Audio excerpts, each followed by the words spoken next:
What math do you need for chemistry? Math की हमें chemistry में क्यों जरूरत पड़ती है? कहाँ कहाँ जरूरत पड़ती है? तो मैंने ये कुछ टॉपिक्स लिए हैं। हमें अलजबरा और ग्राफ की जरूरत पड़ती है। Analysis of experimental plot, the reaction rate, किसी भी चीज के रिएक्शन,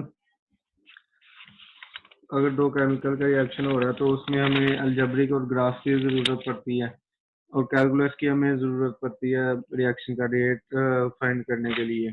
उसके बाद हमें यूनिट्स ऑफ मेजरमेंट है वो हमें, उसके बाद वेक्टर है वो क्रिस्टल स्ट्रक्चर में ज़रूरत पड़ती है हमें।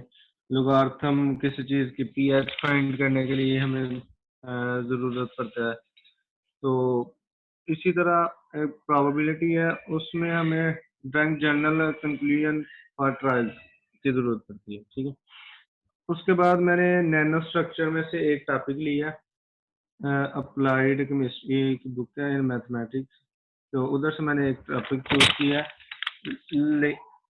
Lenard Jones potential. Lenard Jones potential, the potential, the Lennard-John potential is a mathematical simple model that approximated interaction between the pair of two non-bonding molecule of or atom। ये एक Lenard Jones potential का एक model था mathematics में। वो कह रहा है कि जो इंटरेक्शन है ना, दो नॉन बॉन्डिंग मॉलिक्यूल और एटम की अट्रैक्शन ऑन देयर डिस्टेंस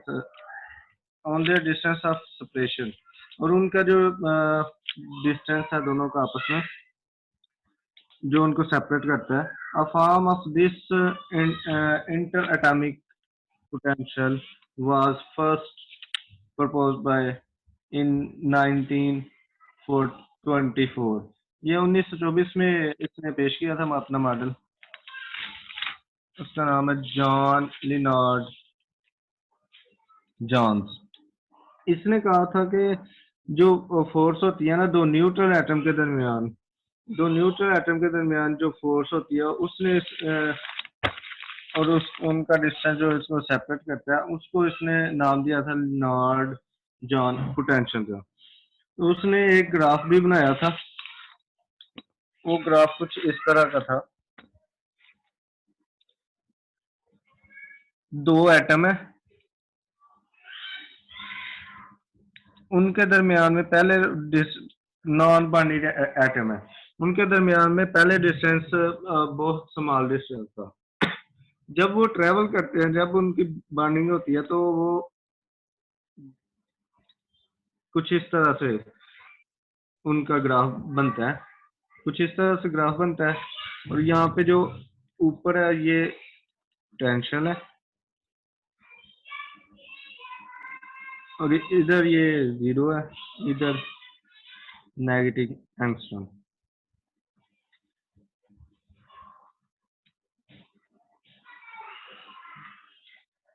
जब वो नीचे की तरफ आता है तो उनका डिस्टेंस थोड़ा बढ़ जाता है। बढ़ने के बाद जब वो ग्राफ कंटिन्यूसली ऊपर की तरफ जाके एक स्ट्रेट लाइन में शो होना शुरू हो जाता है तो उनका डिस्टेंस बहुत ज्यादा बढ़ जाता है एक दूसरे से, तकरीबन ये डिस्टेंस आ जाता है उनका एक दूसरे से। तो ये जो डिस्टेंस है ना, इसको उसने कहा था आर का नाम दिया था, डिस्टेंस को आर। दो एटम या मॉलिक्यूल के दरमियान डिस्टेंस को उसने ए का नाम दे दिया, एक को बी का नाम दे दिया। ये जो ऊपर डॉटेड लाइन है ना, ये हमारे पास है पोटेंशियल एनर्जी ऑफ रिपल्शन। ये रिपल्शन की वजह से ऊपर, जब ग्राफ ऊपर को जाना शुरू होगा तो ज्यादा रिपल्शन हो गई हमारे पास। वो एटम, उन दोनों एटम ने एक दूसरे को ज्यादा रिपल करना शुरू कर दिया। ये जो नीचे वाला ग्राफ है अगर नीचे को आया तो उसने ये पोटेंशियल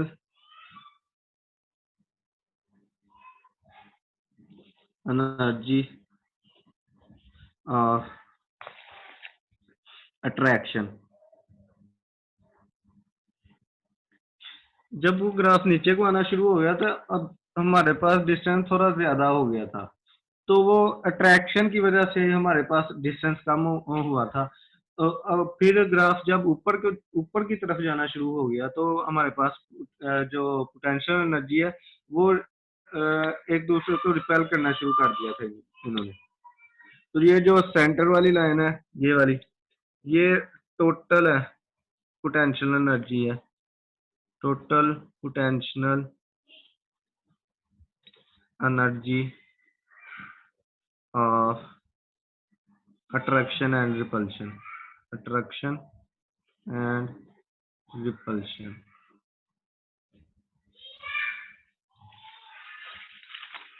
उसके बाद उसका यूज कहाँ पे आता है? लिनार्ड जॉन पोटेंशियल का यूज हमारे पास numerical modelling of the behaviour of matter. Numerical modelling में जो एटम मैटर का बिहेवियर है ना, उधर हम इसे यूज करते हैं। और इसका थोड़ा डेरिवेटिव भी है। इसका डेरिवेटिव कुछ इस तरह से है, ओनली नॉट जॉन पोटेंशियल का डेरिवेटिव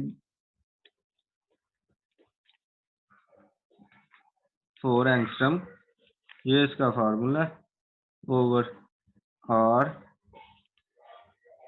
12 माइनस ओवर आर 6। ये 12 का मतलब है अट्रैक्शन और ये 6 का मतलब है जो उन दोनों एटम के दरमियान में रिपल्शन थी।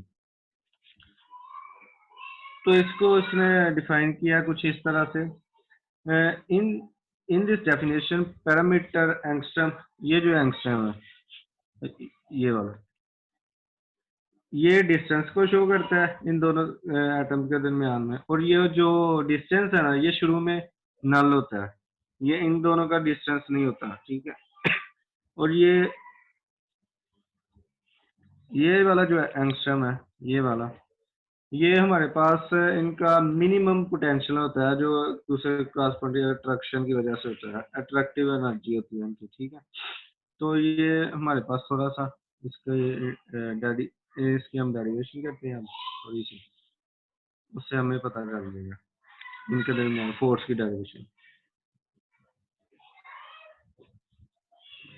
जो ए मालिक्यूल है वो ये है, और जो बी मालिक्यूल की एनर्जी है, डिस्टेंस है, वो ये है।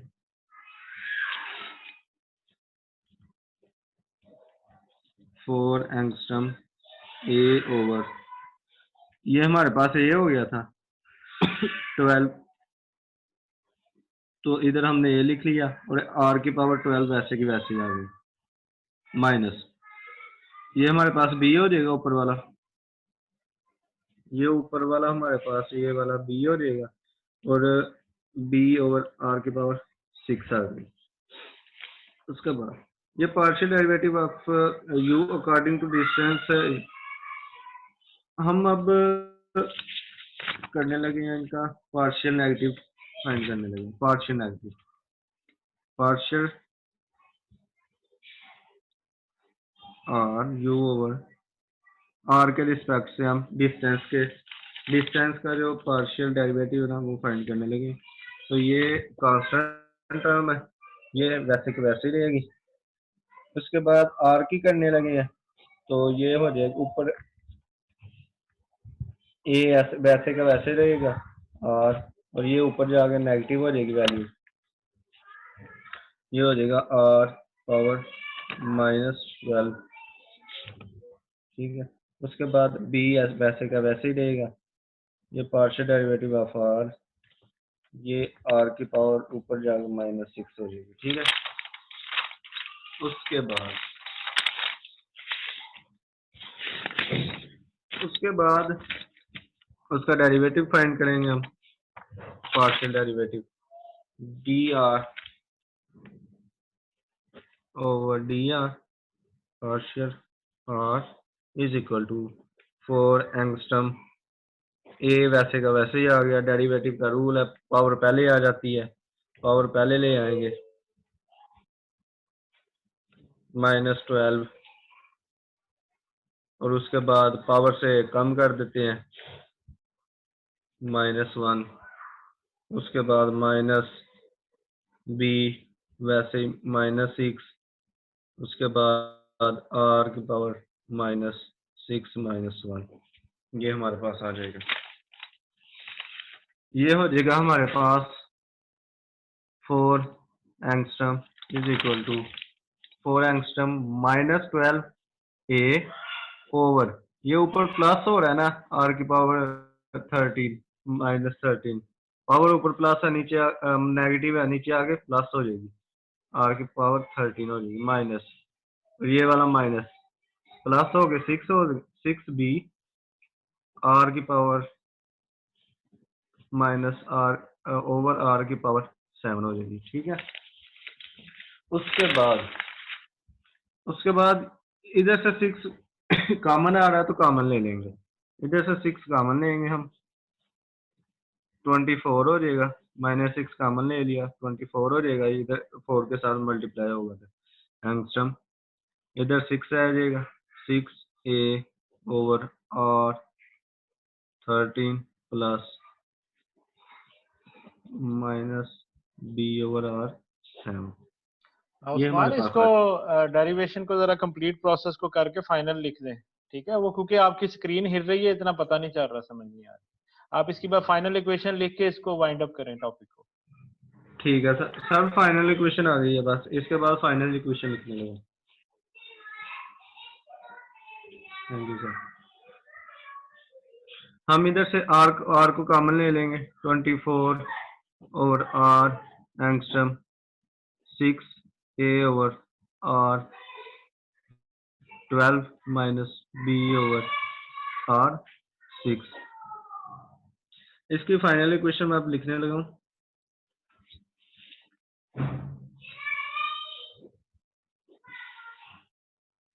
-24 ओवर आर एंगस्ट्रम, एक जगह जो हमने लिया था वो हम इधर पुट कर देंगे, 2 r power 12 minus b r की पावर 6,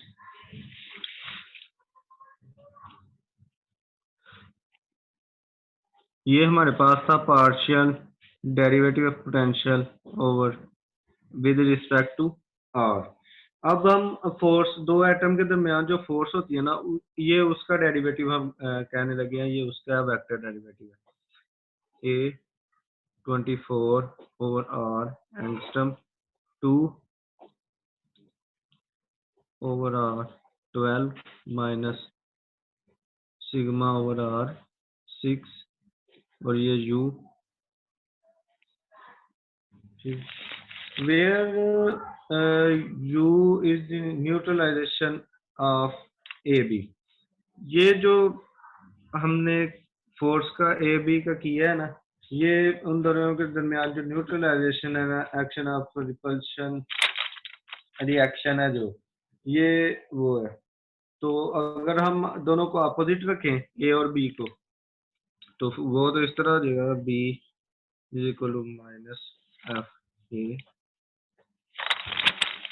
उसके बाद according to definition FA and FB, the sum of the forces to applied to to A and B is null। अगर दोनों फोर्सेस का सम करें, अगर दोनों फोर्सेस का सम करें तो ये तो 0 के इक्वल आता है।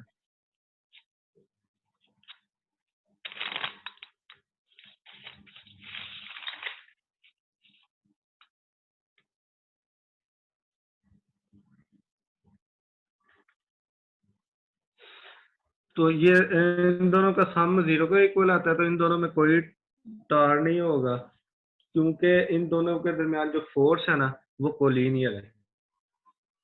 क्योंकि वो 0 के इक्वल है इन दोनों का सम, तो इस वजह से इनके दरमियान में कोई टार नहीं होगा।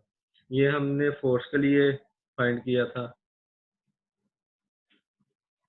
ये जो टॉपिक है इन दोनों के दरमियान में, ये जो हमने प्रूव किया फोर्स के लिहाज से, तो इन दोनों में कोई टार मौजूद नहीं है। ये कोलिनियर उसकी डेफिनेशन जो थी वो प्रूव हो गई, प्रूव हो गई है। यही था आज का मेरा एक ऐसा टॉपिक था। Any question? जी, स्क्रीन ऑफ करें। पहली बात तो ये उस्मान, आपने को डेरिवेशन के लिए मैंने आपको नहीं कहा था। आपको मैंने कहा था जनरली जो केमिस्ट्री के अंदर मैथमेटिक्स की एप्लीकेशन है ना, आपने उस पे काम करना था। इसमें आपने वो असल चीजें सारी छोड़ गई और मैंने आपको दरमियान में टोका नहीं। जैसे फॉर एग्जांपल काइनेटिक स्टडी हम करते हैं, उसमें मैथमेटिक्स का रोल है। फिर वो जो ग्राफ बनते हैं वो डायरेक्टली प्रोपोर्शनल, इनवर्सली प्रोपोर्शनल, फिर पैराबोला, फिर वो जो y is equal to M X plus C, ये सारी एप्लीकेशन थी स्केयर की। और उसके अलावा अल्लाह आपका भला करे, ये जो आपकी सर्कल की, स्फीयर की जो हमारी इक्वेशंस हैं आपके मैथमेटिक्स की, वो सारी की सारी अप्लाई होती हैं हमारे केमिस्ट्री में। तो वो मैंने आपसे कहा था कि आप जनरली इसका एक मुझे दो।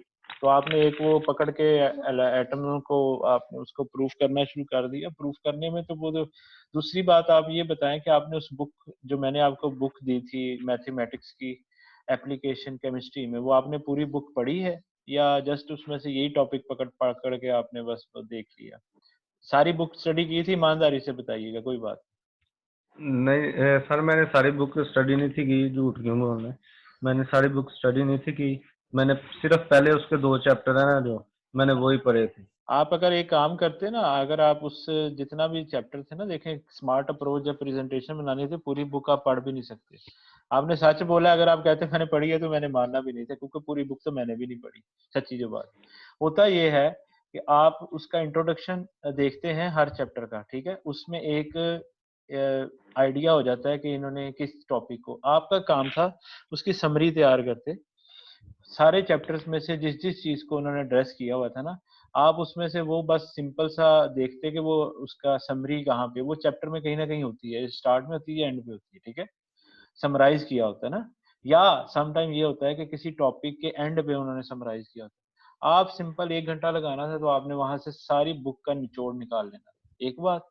दूसरी चीज, नेट पे आपने सर्च नहीं किया कुछ, उस बुक के अलावा भी आप देखते। मैंने तो आपको एक बुक दी थी, मैंने कहा ये एक बुक है मेरे पास मैथमेटिक्स की एप्लीकेशन केमिस्ट्री में, इसके अलावा भी आप देखना नेट से मटेरियल। नेट से मटेरियल मैंने आपको थर्मोडायनेमिक्स का टोटल जो कैलकुलेशंस है वो हमारी मैथमेटिक्स से होती है, ठीक है। उसके अलावा जो अप्लाइड थर्मोडायनेमिक्स है वो मैथमेटिक्स बेस है। इसके अलावा जो काइनेटिक स्टडी है, जो रेट ऑफ रिएक्शंस है, ये सारे के सारे मैथमेटिक्स है उसमें। तो एक जगह नहीं है, इसकी इतनी ज्यादा एप्लीकेशन है। फिर लॉग है, फिर नेचुरल लॉग की, फिर जो दूसरा लॉग है बेस 10 वाला, ये सारी मैथमेटिक्स हैं, इनकी इतनी ज्यादा एप्लीकेशन है हमारे पीएच में। पीएच जो मेजरमेंट करते हैं, पीओएच मेजरमेंट करते हैं। इसके अलावा हेंडरसन इक्वेशन है, मतलब मैं तो गिनानी शुरू करूँ तो सुबह से शाम हो जाए। आप जस्ट सबका ओवरव्यू देते, ओवरव्यू देने के बाद आप उसका बताते कि ये मैथमेटिक्स, अब केमिस्ट्री वाले मैथ पढ़ रहे हैं तो इनको तकलीफ हो रही है कैलकुलस पढ़ते हुए, ये कैलकुलस की क्लास ले रहे हैं। आपने, आपको टॉपिक देने का मकसद ये था, आप मैथ मैथ के स्टूडेंट हो तो कम से कम इन स्टूडेंट्स को थोड़े से हौसला हो जाए कि हम मैथमेटिक्स जो पढ़ते हैं वो फजूल में नहीं पढ़ते। हमें बहुत ज़रूरत है केमिस्ट्री में, बायोकेमिस्ट्री में, बायोटेक्नोलॉजी में, इसकी बहुत ज़्यादा एप्लीकेशंस हैं, वो आपने थोड़ी सी एक्सप्लेन करनी थी, ताकि थोड़ा-सा इन लोगों का भी थोड़ा-सा सुकून हो जाता। इस तरह से फिज़िक्स की एप्लीकेशंस हैं, केमिस्ट्री, हर फ़ील्ड का दूसरी फ़ील्ड के अंदर कोई ना कोई रोल होता है, तभी वो पढ़ाया जाता है, ठीक है? जैसे आपको मार्केटिंग पढ़ाया जा रहा है तो उसका भी रोल है, आपको साइकोलॉजी भी पढ़ाया जाता है तो उसका भी रोल है। कोई भी सब्जेक्ट ऐसा नहीं है, ऐसी साइंस नहीं है जिसका कोई ना कोई रोल ना हो। दूसरा, आपने प्रेजेंटेशन भी हफ्ता लेट दी, उसके अलावा आपने प्रेजेंटेशन मुझे दिखाई भी नहीं, ठीक है, कि आपने क्या तैयार किया, आपने मुझसे पूछा भी नहीं कि सर मैं क्या करूं क्या ना करूं। आपने सिर्फ ये बताया कि मैं देना चाहता हूं, मेरा पिछले हफ्ते रह गया था तो मैंने कहा दे दो, ठीक है ना। आपने मुझे मटेरियल सेंड किया, तो इस तरह से, ये इसको प्रेजेंटेशन नहीं कहते, इसको जुगाड़ लगाना, इसको मगरों लाना कहते हैं पंजाबी में, ठीक है। मगरों नहीं लाना था, इसको बकायदा तैयार करना था। अब मुझे आप जो आपने मुझे मटेरियल भेजना है वो बहुत अच्छा इस तरह से जैसे मैंने बताया इस तरह से बना के भेजो, ठीक है। प्रेजेंटेशन के नंबर तो आपके चलो कटेंगे उधर से, भी दूसरी वो जो आपने सबमिट करवानी है असाइनमेंट उधर से भी कट जाए। अच्छे तरीके से दो और मजा आए जिसको सुन के, ठीक है।